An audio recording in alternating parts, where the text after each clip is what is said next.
waaw ngay campagne dem Kaolack jaay waa Kaolack Sonko mooy Jomaay mooy Sonko tey boo delluwaatoon Kaolack loo leen di wax. du ci Sonko Ousmane Sonko reste Ousmane Sonko. mais Jomaay reste Jomaay.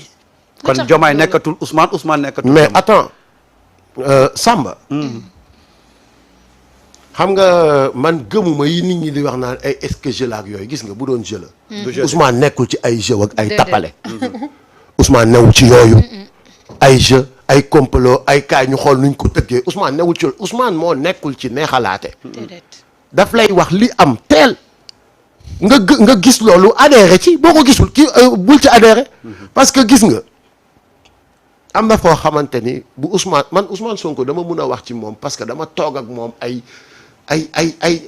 guddeeg ay bëccëg yoo xamante ni ma xam nit bi mu may wax ma xam ni kii li muy wax lu nekk la ci moom parce que boobu ba léegi li ñu waxtaanee dans les coulisses su génnee daf koy appliquer. tout à fait. Ousmane amul pour nax wala pour neexalaate. gis nga politique bi ñu naan yeggul yowmal xiyaam c'est pas vrai je suis désolé. tout à fait.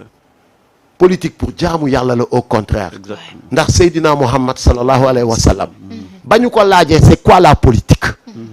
la seule et unique explication qu'il a donnée c'est l'art de gérer la cité. tout à fait. pire. nañu politique mooy xëy di nekk ci yittey jaam yi ba tëdd jot ñëpp dem tëddi ci jàmm ngay soog a mun a tëdd. ñu ne ko ñan ñoo war a def politique. mu ne yonent yi ñoo ko war a def. ginnaaw bu yonent yi jeexee ñan ñoo ko war a def mu ne nit ñu baax ñi ñoo ko war a def. kon la politique elle est noble. tout à fait. mais ñoom seen politique bi ñuy woowee politique effectivement yeggul yowmal xiyaam. mooy fen kàcc wor wax la lii tey suba def le contraire. jaay la lii tey suba jaay la pomme livrer la new. ñoom seen politique boobu moo yeggul yowmal xiyaam mais politique bi nga xamante ni mooy taxaw di xeex ngir sa askan xeex ngir dëgg taxaw xeex ngir surtout une génération bu war a ñëw. cette politique da nga ciy dem àjjana falaa budda ndax je vais te dire nag une chose man kaana lilaay kaana laawloo ku bëgg a nekk yàlla wala ku bëgg a nekkal yàlla. yàlla nekkal la. da ngay nekkal yàlla. ku bëgg a nekk yàlla wala bëgg yàlla nekkal la da ngay nekkal yàlla. mu ne laqad karabna banni aadama. lépp lu ma sàkk moo ma ci gënal. kon nekkal yàlla munta weesu amul lu ko gën a mën a foor lu dul nekk ci yittey jaam yi. nekk ci soxlay jaam yi. nekk un serviteur. comme il l'était le prophète sallallahu alayhi wa sallam. donc. kon tey jii nii.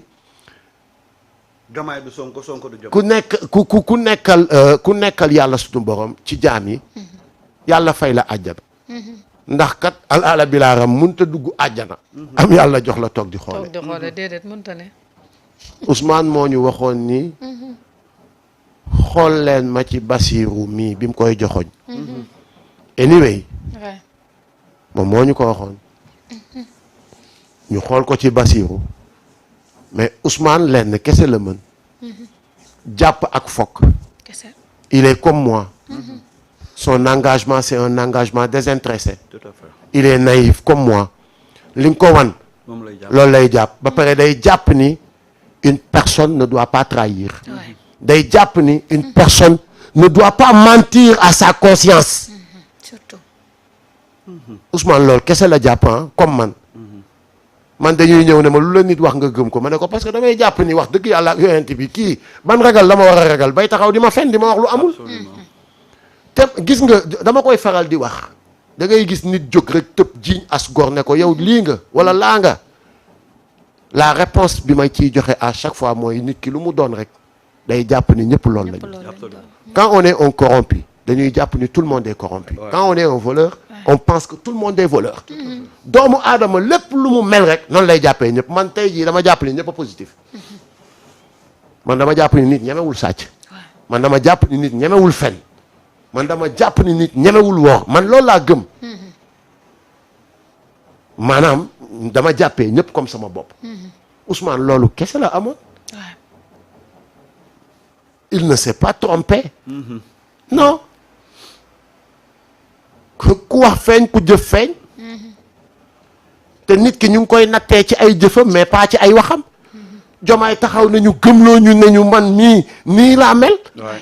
ba tout au début nit ñi dañu am gis nga Sonko nee na Diomaye moo ko gën a tar moo ko gën a kii nii mais ñëpp loolu lañ doon demoon ñëpp dañu jàppoon ni c'est Diomaye qui allait être plus militaire que Ousmane Sonko. c'est Diomaye moom moo doon toog c'est Diomaye qui est allé en prison en premier. ci lan ci lu ñàkk xorom. ci lu ñàkk xorom. Diomaye la booy yi doon daw si di ñëw di ko fekk si ci kaso bi muy gis li ñuy dund. Diomaye doon toog di gis mbedd mi di tàkk ñuy compter naan 1 2 3 ba plus de 100 morts dee nañu. Diomaye moo ñu gën a xam li xew. mais qu'est-ce qui a changé entre-temps? Qu'est-ce qui a changé? C'est ça la grande question. Voilà. Qu'est-ce qui a changé? Voilà. Ouais, c'est la comme li question. ñuy wax rek jikko wutkat du jikko. ah.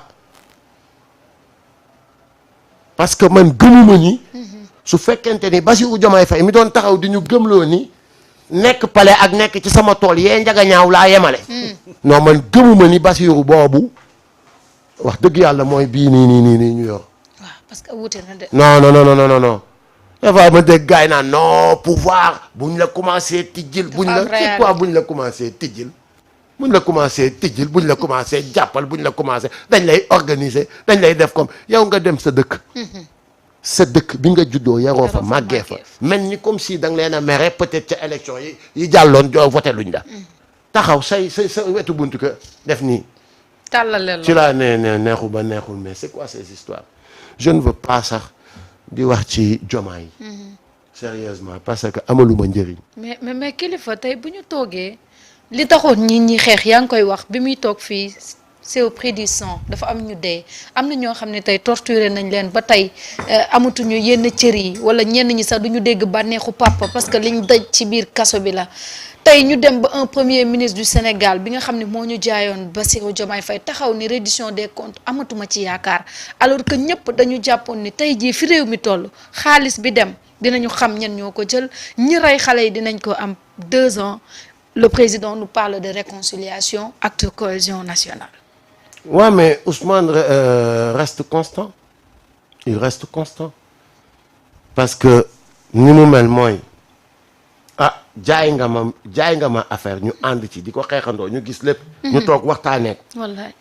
ba dara dul dara. ne ñun il faut que ñu bàyyi ci li ñu nekk génn ci bureau yi bàyyi ñu ñuy camper fenn naan ñu non yéen ay techno ay kii ngeen. ay énac ngeen amu leen droit ñëw dugg ci politique waru leen a ñëw jël pouvoir affaire yooyu. gars yi xëy comprendre que ni si la politique est faite par les médiocres. la majorité va continuer de subir. C'est sûr. Donc à l'appel de la patrie nul n'a le droit de ne pas répondre. Le Sénégal avait besoin de ses vrais fils, de ses dignes fils.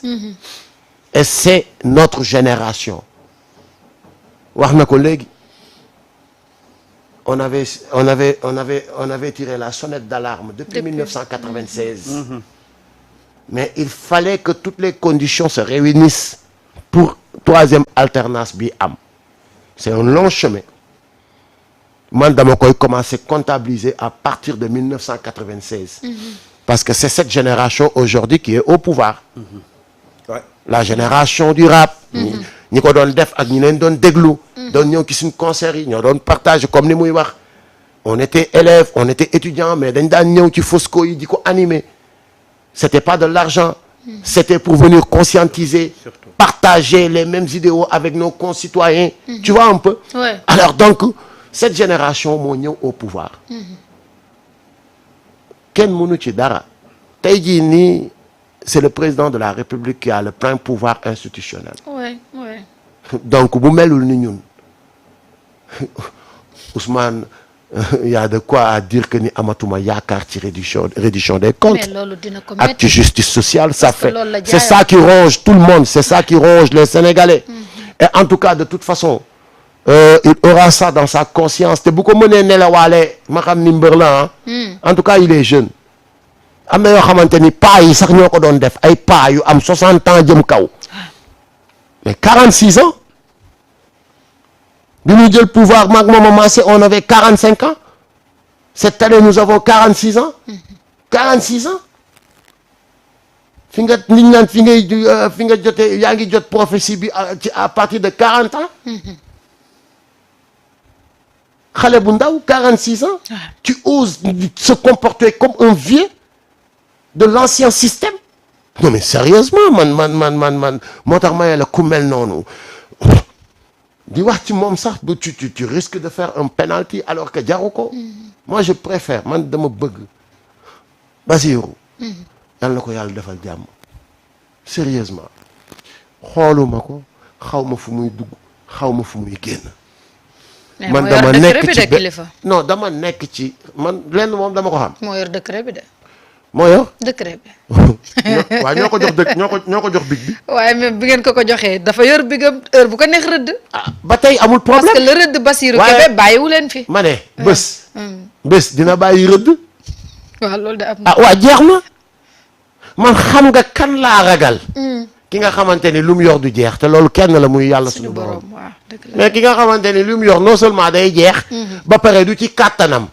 il a fallu que tout un peuple se lève. joxe ay bakkan génn seen xaalis seen dignité ñu bafoué ko toroxal leen torturer leen def leen lu ne fenal leen piège leen yàq seen der loolu yëpp moo am pour que mu yor big bi su ko neexee nag big boobu na ko jël def ko un big retourner ko contre nous man de aw ma ci lenn lu ma ciy ragal wax dëgg yàlla ak yonent bi ndax kanafata PCA kanafata PCA lan la PCA di yokk wala muy wàññi ci suma daraja non très honnêtement l'essentiel en est que def na nu ma ko sans pour autant me demander ko cette fois-ci je ne voulais pas vraiment refuser très honnêtement et surtout avec l'encouragement de mon siamois Thiat je l'ai pris pour continuer de rendre service à ma patrie dignement nekk grand théâtre di ko doxal bu baax a baax a baax avec un DG qui a une vision danañ ci ñëw sérieusement danañ ci ñëw donc de toute façon kon de quoi lan laa war a tiit mais lan laay war a sóoraale wala di ko xalaat su ma waree wax dëgg waaw parce que dafa bëri ñoo xamante ni patriotes yi dañ leen di mere parce que nee nañu ñu ci bëri waxatuñu défendre tuñu Ousmane ñu ci bëri taxawuñu wax waa ji ni que fi nga jaar du yoon parce que ñoo ñëpp décret la ñuy xaar moo tax sànq ma lay tooñ naan la moo yore décret bi dégguloo ma ne la nee naa la ñu regg démb waaw fu ñu jëm seen koll la ñuy yóbbaale waaw te ku juddoo ci perron lu mu am jëndee ko mat laa waaw la noblesse c'est dans le sang oui lan la ñuy ut ci àdduna lan lañ fiy ut xanaa jaamu yàlla rek kese jaamu yàlla lañ fiy ut mais kilifa yow da nga commencé